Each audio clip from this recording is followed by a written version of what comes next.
Bharatiya Janata party जब जनता को धक्का दे सकती है, भारतीय जनता पार्टी जब प्रभु श्री राम के चढ़ावा को धक्का दे सकती है, तो उनको भी सोचना चाहिए, विचार करना चाहिए। इसमें हम क्या कर सकते हैं? उनका पार्टी का आंतरिक मामला है। तो धक्का तो दे दिया, युवाओं को धक्का दिया, बेरोजगारों को महंगाई थोप करके धक्का दिया। आज किसान डीजल के लिए दौड़ लगा रहा है, नहरों में पानी नहीं है, तो धक्का तो किसानों को दिया, धक्का नौजवानों को दिया, धक्का बेटियों बहनों महिलाओं, धक्का तो सबको दिया। तो जब सबको धक्का ही दिया है तो अब धक्का क्यों कोई खा रहा है, वो विचार कर। इतना जोर धक्का दे दी, बस तारीख आने वाली है, इंतजार में है। बहुत जल्द मौसम सुहाना हुआ है ना, आएगा सावन, झूम के बरसेगा, और फिर उसके बाद देखते जाइएगा होगा क्या। ये पब्लिक है, सब जानती है, अंदर क्या है बाहर क्या है सब पहचानती है। इससे पहले भी जो मैंने वितरित किया था 9,70,000 का था, आज भी लगभग उसी तरह का जाएगा। उससे पहले जो था 8,70,000 का। बाद में जब माननीय अखिलेश यादव जी ने व्यवस्था दिया कि विधायक अपनी निधि से भी मदद कर सकता है, तो मैंने उसका भरपूर उपयोग किया और लगातार उस काम को आगे बढ़ाने का प्रयास कर रहा कि आज तलक चक गजरिया जो वर्ल्ड क्लास का इंस्टीट्यूट अखिलेश यादव जी ने बनाया था, आज तलक 10 साल होने जा रहा भारतीय जनता पार्टी की सरकार को उसमें पेट सिटी की मशीन उपलब्ध नहीं करा पाई।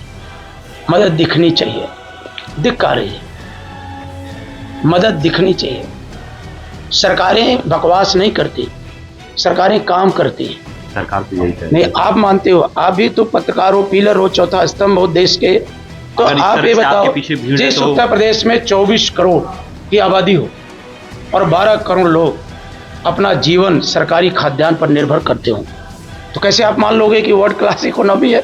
आप भी तो कुछ सोचो, विचारो, मनन करो, तो वो वर्ल्ड क्लास इकोनॉमी नहीं हो सकती जहाँ का युवा बेरोजगारी के दम झेलते झेलते ठोकरी खा रहा, नियुक्तियां नहीं है, 69,000 शिक्षक भर्ती में न्याय नहीं है, जहाँ पे अस्थायी नियुक्ति का व्यवस्था खत्म करके आउटसोर्सिंग लागू कर दी गई हो, उस प्रदेश और देश को वर्ल्ड क्लास इकोनॉमी करना, मैं समझता हूँ कि वर्ल्ड की भी और इकोनॉमी के इससे बड़ा उपहास और मजाक कुछ हो ही नहीं सकता।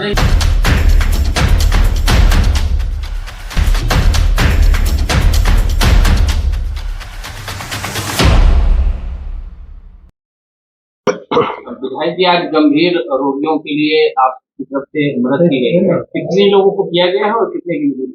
देखिए, सबसे पहले तो आप सबका बहुत बहुत आभार, धन्यवाद कि आप ऐसे मौके पर आए और आपके सामने मैंने सारी रिपोर्ट प्रस्तुत कर दिया। अभी हफ्ता 10 दिन पहले भी मैंने इस तरह से असाध्य रोग से पीड़ित लोगों की मदद करने का काम किया था।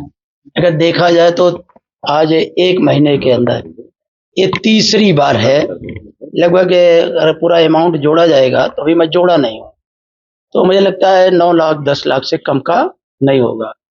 इससे पहले भी जो मैंने वितरित किया था 9,70,000 का था, आज भी लगभग उसी तरह का जाएगा। उससे पहले जो था 8,70,000 का।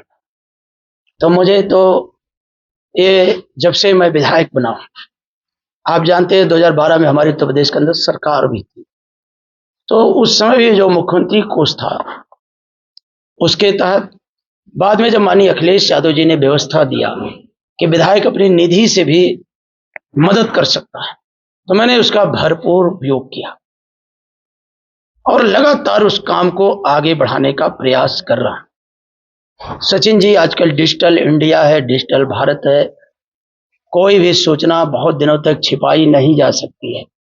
इंफॉर्मेशन टेक्नोलॉजी है, आप दुनिया से जुड़े हुए हैं, किसी के बारे में कोई भी सूचना आपको लेना हो तो सूचना आपको कुछ ही मिनट में उपलब्ध हो जाएगी।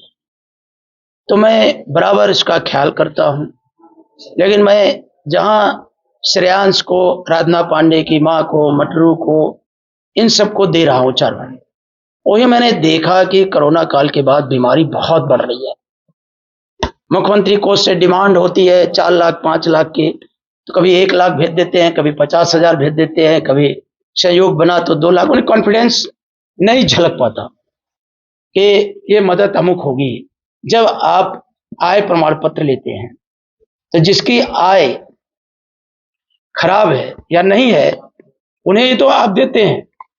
तो जब आय प्रमाण पत्र लगा के आप मदद देते हैं, तो अगर 3 लाख डॉक्टर एस्टिमेट दे रहा है 3 लाख का, और आप उसको 1 लाख दे रहे हैं, तो आप सोचिए 2 लाख रुपए की वो व्यवस्था कहां से कर पाएगा। तो हमारे नेता सदैव मुलायम सिंह यादव जी बार बार कहते थे कि संपूर्ण इलाज असाध्य रोग से पीड़ित लोग हैं, संपूर्ण इलाज करना है। इसके लिए माननीय अखिलेश जी से उन्होंने कहा था कि देखो कैंसर जैसी घातक बीमारी बढ़ रही है, वर्ल्ड लेवल पर चक गजरिया में इंस्टीट्यूट बनाने का काम माननीय अखिलेश यादव जी ने किया। आज तक उसमें पेट सिटी, जो कैंसर की सबसे महत्वपूर्ण जांच होती है, वो पेट सिटी होती है। अफसोस के साथ कहना पड़ रहा है कि आज तक चक गजरिया, जो वर्ल्ड क्लास का इंस्टीट्यूट अखिलेश यादव जी ने बनाया था, आज तक 10 साल होने जा रहा भारतीय जनता पार्टी की सरकार को उसमें पेट सिटी की मशीन उपलब्ध नहीं करा पाई। तो आप सोचिए, तो एक तरह से श्रेयांश, जिनके पिताजी ने कहा ना कि 10 साल का बेटा है, बाबूजी ने मेरे दिल खोल के कहा, लेकिन मेरा हाथ बंध जाता है ना जब मैं देखता हूं कि ये 50 लाख पूरा होने जा रहा है। तो मैं सोचता हूं अब मैं गरीब को कैसे ढाढ़स दिलाऊं। मैं फिर जाके स्पीकर से मिलूंगा, मानसून सत्र आएगा, तो उसमें भी मैं कहूंगा कि जनता का सेवक जनता में कमजोर नहीं दिखना चाहिए। आप उसे केवल एक जियो जारी करना है, आखिर उसमें आप इतना विलंब क्यों कर रहे हैं। फरवरी में आपने सदन में मांग उठाई थी, अभी तक उसको सहमति नहीं बनी। और वो हमारे पास वीडियो पूरा देश देखता है, विधानसभा की कार्रवाई को देखता है। कितने की आपने डिमांड किया था? 1 करोड़ की माननीय अध्यक्ष जी ने संसदीय कार्य मंत्री जी को कहा था कि ये स्वागत योग्य कदम है, आप इसको देख लें। तो स्वयं संसदीय कार्य मंत्री जी ने खड़ा होकर कहा, जी मानवर, हम इस पर विचार कर लेंगे। तो फरवरी में था वो हमारा बजट सत्र था। आज जब हम सब हैं, तो हो सकता है अगस्त में हमारा मानसून सत्र आए, पार्लियामेंट अभी 20 जुलाई से चलना है। तो इसमें कोई सरकार पर अतिरिक्त भार नहीं आ रहा, लेकिन इसको भी करने में क्या दिक्कत है, ये समझ से परे है। योगी जी, कैबिनेट की बैठक भी रही है, उसमें क्या अहम मुद्दे लिए गए हैं समाज लोगों की मदद करने के लिए? क्या चर्चा हुई? मदद दिखनी चाहिए, दिख आ रही है, मदद दिखनी चाहिए। सरकारें बकवास नहीं करती, सरकारें काम करती हैं। मैंने तो आपके सामने इस बात का जिक्र किया कि मेरे पास वीडियो है, मैं आपको अभी जारी कर दूं, जितने भी मीडिया समूह के लोगों, कि मैं अपनी पार्टी के अध्यक्ष माननीय अखिलेश यादव जी के निर्देश पर इस बात को हाउस में नियम 300 के अंतर्गत उठाया था, जिसपे सरकार की तरफ से जवाब भी आया था कि हाँ, विचार स्वागत योग्य है, इस पर हम आगे कदम बढ़ाएंगे। लेकिन आज तक तो कदम नहीं बढ़ पाया। तो देखा जाए तो सरकार हर मोर्चे पर विफल होती नजर आ रही है। विधायक की वर्ल्ड क्लास इकोनॉमी कही जाती है भारत की, और ऐसे में आप कह रहे हैं 1 करोड़ रुपया विधायक निधि को नहीं मिल पा रहा है स्वास्थ्य के लिए, कि क्या मजबूरियां हैं, क्या मानते हैं, सरकार क्यों इतनी मजबूर है? अनुराग जी, आप मानते हो कि वर्ल्ड क्लास इकोनॉमी है भारत की? सरकार तो यही कह रही नहीं, आप मानते हो? आप भी तो पत्रकार हो, पिलर हो, चौथा स्तंभ हो देश के। तो आप ये बताओ, जिस उत्तर प्रदेश में 24 करोड़ की आबादी हो और 12 करोड़ लोग अपना जीवन सरकारी खाद्यान्न पर निर्भर करते हो, तो कैसे आप मान लोगे कि वर्ल्ड क्लास इकोनॉमी है? आप भी तो कुछ सोचो, विचारो, मनन करो कि जिस देश में, ये हमारा आंकड़ा तो है नहीं, आज ही अभी आप गूगल पे सर्च करो कि उत्तर प्रदेश में सरकारी खजाने पर कितने लोगों का जीवन है, तो आ जाएगा कि इतने लोग, सरकार पीठ ठोक ठोक के कहती भी है, सीना ठोक ठोक के, कि हम इतने लोगों को सरकारी खाद्यान्न पर इनका जीवन निर्भर है।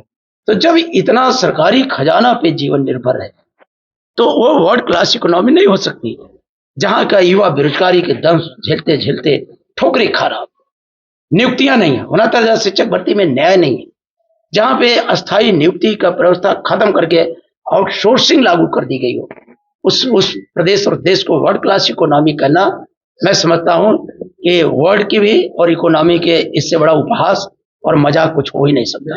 आयुष्मान कार्ड आते हैं, चढ़ावा चोरी वाला जो मामला था, उसको कल मंत्री ट्रस्ट ने बैठक करके वार्ता करके ऐसा लिफाफूटी कर दिया, ना तो गिरफ्तारी हुई चंपत राय की, ना अनिल गुप्ता जी की, और ना गोपाल राव के जो जिम्मेदार थे, और 8 छोटी मछलियों को जेल भेज दिया गया। क्या उस पे न्याय तो मिलना संभव है? सचिन जी, बचन से कौन बधा था? प्रभु श्री राम बधे थे कि महाराज दशरथ? महाराज दशरथ कैकेयी मैया से वचन में बधे थे और कैकेयी मैया से खुश होकर उन्होंने कहा था, हे रानी, जब तुम्हें कुछ लगे तो जो आपकी इच्छा हो आप कहना, मैं उसे पूरा करूंगा। महाराज दशरथ नहीं जानते थे कि रानी ऐसे समय पर जो उनका निर्णय है उसी को पलटवा देंगी। जब महारानी ने राज्यसभा का निर्णय था, अयोध्या की सभा का, कि महाराज, मैं उसमें उम्र का भी जिक्र किए थे महाराज दशरथ के, उत्तराधिकारी भी घोषित किए राम, और उनके तैयारी भी हो गई राज्याभिषेक की। तो महारानी ने उनके सामने आकर के ये प्रश्न खड़ा कर दिया। महाराज दशरथ उदास हो गए, वो नहीं सोचते थे कि रानी ऐसा भी कह देंगे। तब रानी ने कहा कि रघुकुल रीति सदा चली आई, रघुकुल रीति सदा चली आई, प्राण जाए पर वचन न जाई। तो महाराज ने उस वचन का पालन किया। मर्यादा पुरुषोत्तम भगवान राम ने एक बार भी अपने पिता के सामने कहीं भी, चाहे वाल्मीकि रामायण हो, धर्मशास्त्र का इतिहास हो, कहीं पर भी प्रभु ने महाराज के निर्णय का विरोध नहीं किया। यद्यपि और लोग कर रहे थे, महाराज ने उनको समझाया, मर्यादा पुरुषोत्तम भगवान ने समझाया कि हे भाई, पिता और माँ पर टिप्पणी नहीं की जाती है। वो मर्यादा पुरुषोत्तम भगवान श्री राम, कण कण व्यापी भगवान राम, जिन्होंने पिता के वचन को पूरा करने के लिए जीवन का महत्वपूर्ण समय बन विचारा। यहाँ तक उनके साथ हुआ कि जो हमारी मैया सीता थी, जो राजा जनक की बेटी थी, उनके साथ कैसा छल कपट हुआ साधु के भेष में। यहाँ जो छल कपट हो रहा है उसका क्या? इतना घनघोर पाप किया, घनघोर, पूरा देश और दुनिया शर्मसार है। अब ये पापी भगवान, आपके यहाँ तो लोग छाती ठोक ठोक के प्रेस करते हैं, जीरो टालना। हर महीने अयोध्या, हर महीने काशी, अयोध्या काशी में जीरो टॉलरेंस नहीं। तो अब देखो ने, देश, वह देश जिस देश के बारे में कहा गया हो कि कणकण में भगवान, कणकण में, अब पहुंचे लोगों ने कहा छोटे छोटे अपराध में भी कोई कुछ भी नहीं है, कोई गिरफ्तारी नहीं, कहाँ चला गया बाबा? अब आप बनारस में हैं, वो भगवान शिव की नगरी में वो आज आ रहे हैं। मैं तो भगवान शिव से प्रार्थना करूंगा कि हे शिव, सत्यम शिवम सुंदरम, कुछ आप ही करें जिससे सत्य उजागर हो और जो देश देखना चाह रहा है, जो देश सुनना चाह रहा है, वो सबके सामने आ जाए। आजमगढ़ के लोकल राजनेता सचिन जी, आप सचिन जी, सीता मैया को अग्नि परीक्षा से गुजरना पड़ा। विधायक जी, आयुष्मान कार्ड को लेकर आप क्या कहेंगे? जब इतनी बड़ी संख्या में आपको इस तरह की मदद देनी पड़ रही है, तो आयुष्मान कार्ड क्या सरकार का फेल है? मैं ये नहीं कहूंगा कि आयुष्मान कार्ड फेल है। आयुष्मान कार्ड की भावना अच्छी है, लेकिन उसको लागू करने वाले लोग गलत हाथों में, मिसयूज हो रहा है। उसके जो मानक बनाए गए हैं उसमें भी संशोधन की जरूरत है, और जिन अस्पतालों को आयुष्मान कार्ड के तहत जिनको देखना है, उनकी मॉनिटरिंग बहुत जरूरी है।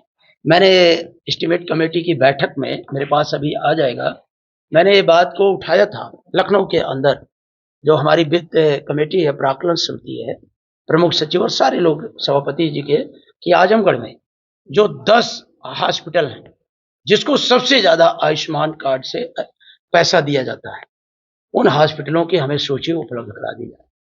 अभी 2 महीना हुआ, सूची नहीं आई है, वो सूची आ जाएगी तो हम देखेंगे कि गरीब की बीमारी के साथ छल कपट कैसा हो रहा है। विधायक जी, आजमगढ़ के लोकल राजनीति आते हैं। कल भारतीय जनता पार्टी के क्षेत्रीय अध्यक्ष का स्वागत था और कला भवन में जिला अध्यक्ष ध्रुव सिंह ने जिला उपाध्यक्ष उनको सरेआम धक्का दिया। इस पर क्या कहेंगे? जिस तरह की गुटबाजी, इस तरह की सत्तारूढ़ पार्टी, भारतीय जनता पार्टी जब जनता को धक्का दे सकती है, भारतीय जनता पार्टी जब प्रभु श्री राम के चढ़ावा को धक्का दे सकती है, तो उनको भी सोचना चाहिए, विचार करना चाहिए।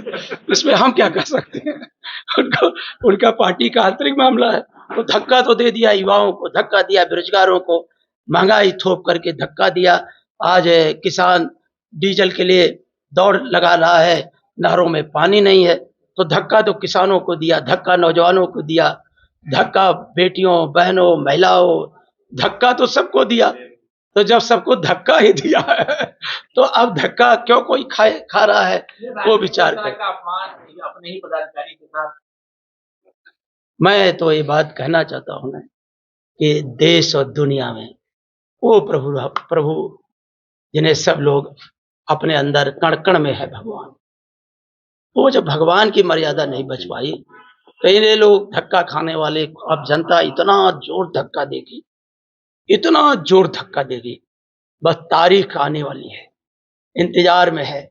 बहुत जल्द मौसम सुहाना हुआ है ना, आएगा सावन, झूम के बरसेगा, और फिर उसके बाद देखते जाइएगा होगा क्या। उसी मन से कहा गया है कि 2027 में पूर्वांचल में एकदम क्लीन स्वीप करेगा। उनके कहने से क्या होता है उनके कहने से क्या होता है, ये पब्लिक है, सब जानती है, अंदर क्या है बाहर क्या है सब पहचानती है। लेकिन नवन जी अरे यूपी काट में नहीं, पहली बार आया और कहाँ कहा जाऊँ, कि गुड़िया लेके चला 27 में जाऊँ, साइकिल कबाड़ में आ जाऊंगा तो क्या हो जाएगा।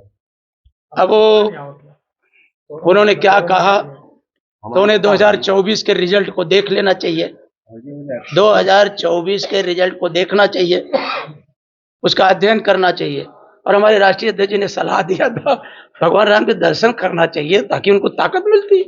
नौजवान है, अच्छे समय पर उनको जिम्मेदारी मिली है, भारतीय जनता पार्टी के राष्ट्रीय अध्यक्ष हैं, तो सबसे पहले तो उन्हें प्रभु के शरण में जाना चाहिए था, तो क्यों वहां नहीं चारा दिखाए, क्यों नहीं चारा दिखाए। गोंडा सांसद ने कहा इस पे पहले से मैं मानता था कि पहले से हो रहा है और हम इस पे नहीं बोलेंगे, वो बहुत बड़े लोग हैं। भारत का लोकतंत्र और भारत का संविधान सबसे बड़ा अगर किसी को बनाया है तो इस देश की जनता को, इस देश का जनता, तो जनता से बड़ा कौन है। अगर कोई नहीं बोल पा रहा है, आने वाले दिनों में बोलेगा, हम तो यही चाहेंगे वो सच बोले।